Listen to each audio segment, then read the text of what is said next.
Welcome to Marriage Minutes. And today, Mark, we are talking about separation and divorce.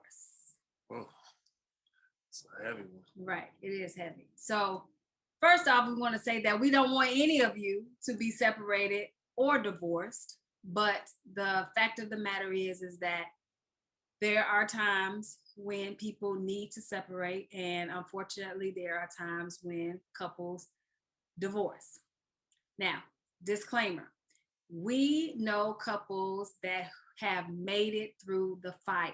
And Yes. when I mean fire, I mean additional children, financial hardships, all kind of stuff. Anything you can name, we probably have been around a couple at this point that they have made it through.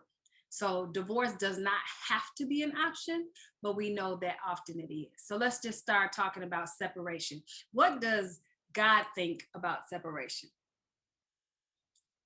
I don't have my Bible anywhere, so um, Okay, well, what do you think about separation? like you said in the intro, I think there is a particular period of time in which separation may be to the best interest of all parties involved, and so sometimes you may have to separate to really get a clear focus on what the goals are and what you want to achieve within the marriage. And sometimes you can't see that because you're too involved or you're too close, or like the saying goes, you can't see the forest from the trees.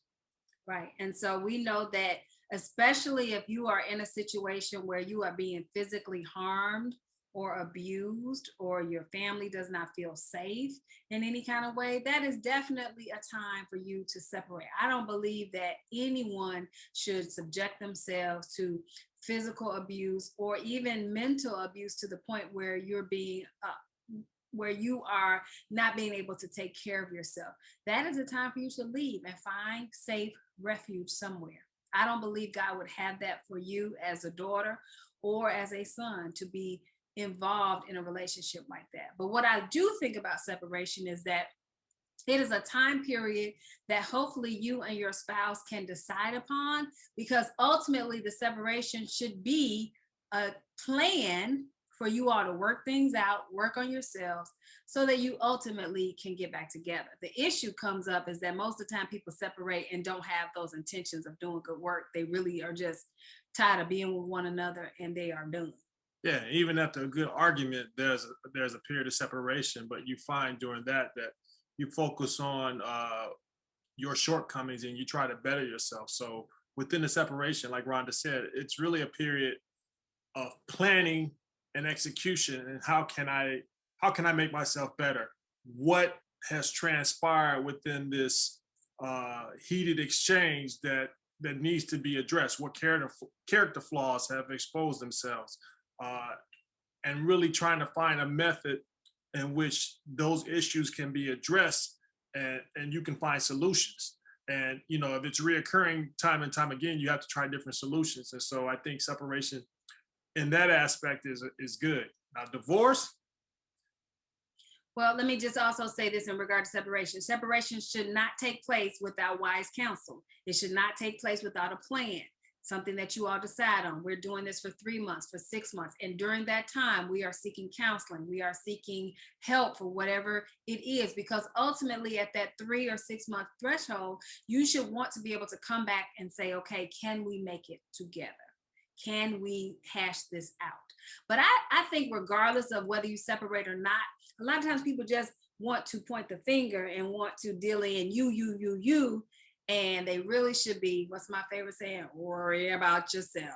Worry about yourself. and most of the time when you're pointing the finger at somebody else, you got three pointing back at you. So it's a difficult situation to be in. Sometimes shame plays a huge part because you just don't want to be known as the couple that's having that type of issues, and you're going through that type of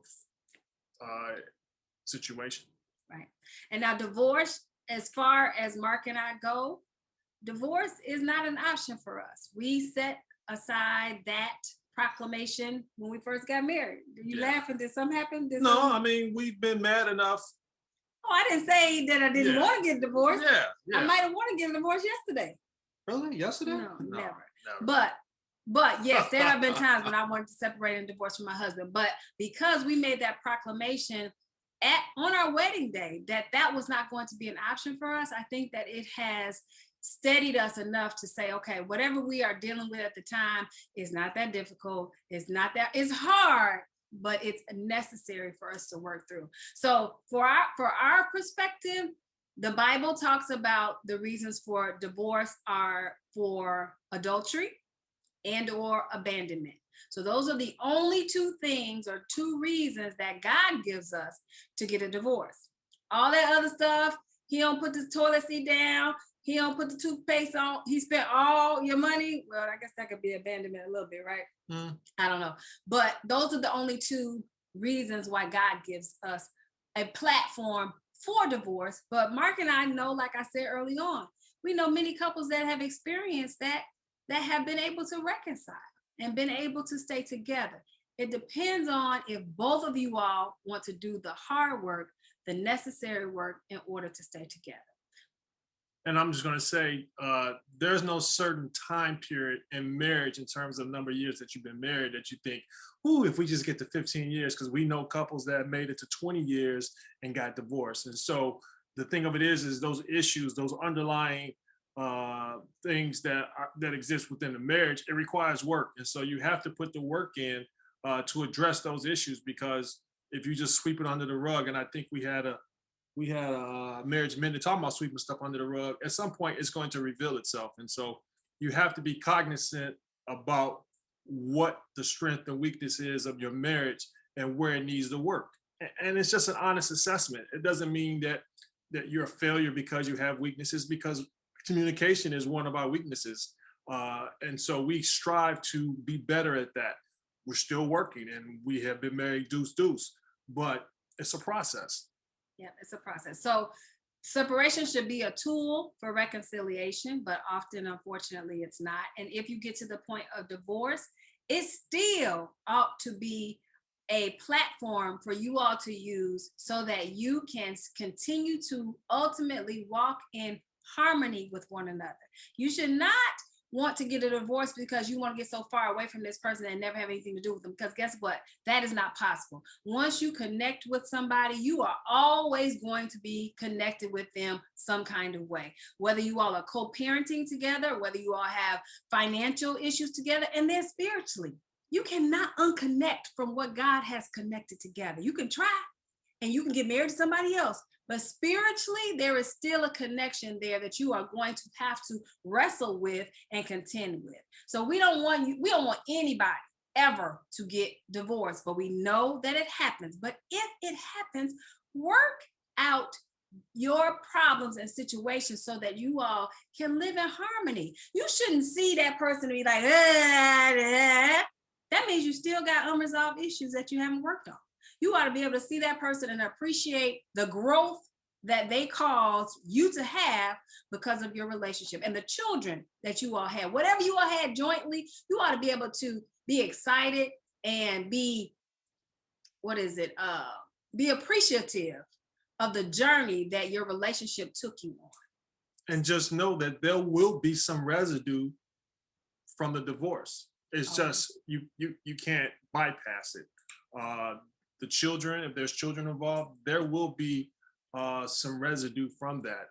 And so you have to be really in tune to your children to understand their emotional makeup, and not just say it's not your fault, you have nothing to do with this, but you almost have to walk with them to make sure that they understand that their emotional well-being, that their mental well-being is in place, because you don't want that to play itself out and however the enemy is going to attack them and use that against them as they grow.